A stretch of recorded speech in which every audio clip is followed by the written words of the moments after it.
Welcome to yet another history class with Mr. Ilari. Today we'll be considering the roles of Royal Niger Company in Nigerian territories. I take you through the history of the Royal Niger Company in Nigeria. In the 16th century, explorers had discovered rivers and a small stream of the Niger Delta. You remember in previous classes we discussed the explorers, the merchants, and the missionaries, the different roles they played in the occupation of the country known as Nigeria.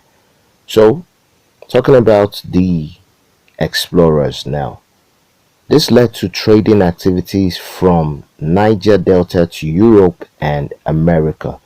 The transatlantic trade became more popular in the 17th century. This brought many European companies into Niger Delta. In 1879, that is the 19th century, a British businessman, Sir George Goldie, merged all the existing British companies in the Niger Delta to become a single British company called United African Company, UAC. The UAC was renamed National African Company, NAC, in 1882. I'm sure in previous classes you've taken notes about that fact. The NAC grew and had about 30 trading centers within a short time. It also got over 400 written agreements with local kings and chiefs that their people would only sell and buy goods from the company.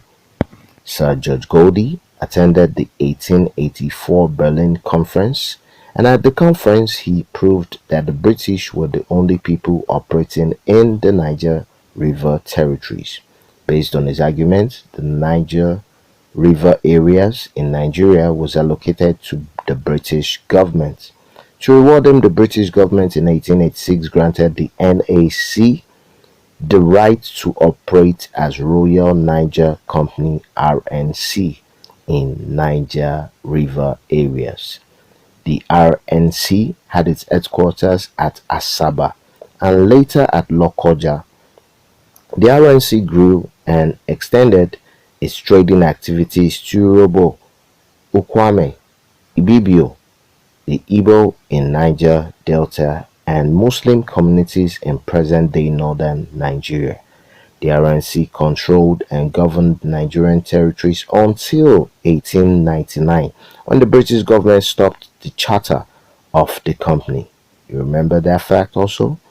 In 1900, that's 1900, RNC handed over its territories to the British government. The British government then sent her officers to Nigeria to take over the administration of River Niger area and northern Nigerian territories.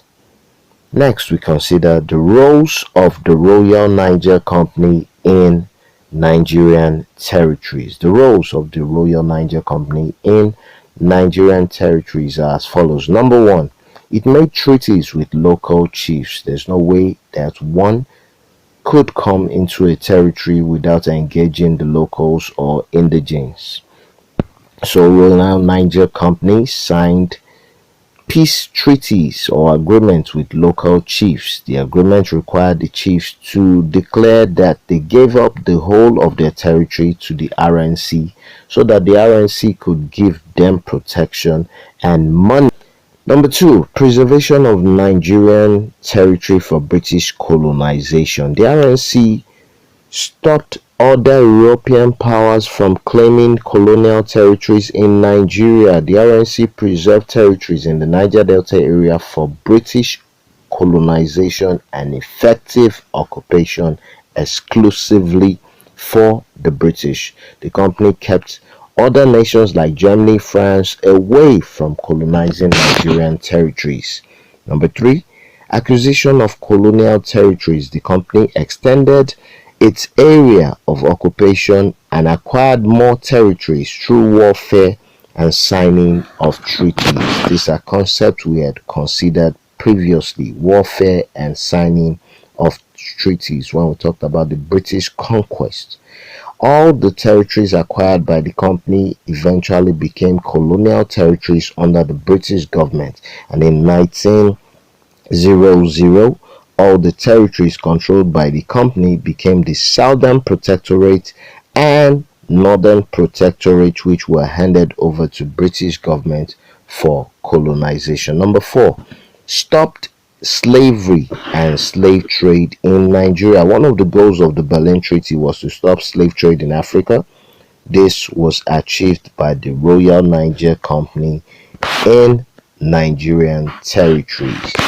And finally, number 5, yes, 5, governed Nigerian territories. The Royal Niger Company controlled and governed Nigerian territories until 1900, when it was handed over to British government. Hence, Sir George Goldie was referred to as the founding father of Nigeria because he governed the Niger River, now Nigeria, through the charter of the RNC, that's the Royal Niger Company. This is the much we'll be taking today on history, and we considered the roles of the Royal Niger Company in Nigerian territories. Your assignment: trace the history of the Royal Niger Company in 2 paragraphs. Thank you. Hope you learned a thing or two. Until we meet again, same time, stay informed and not deformed. God bless.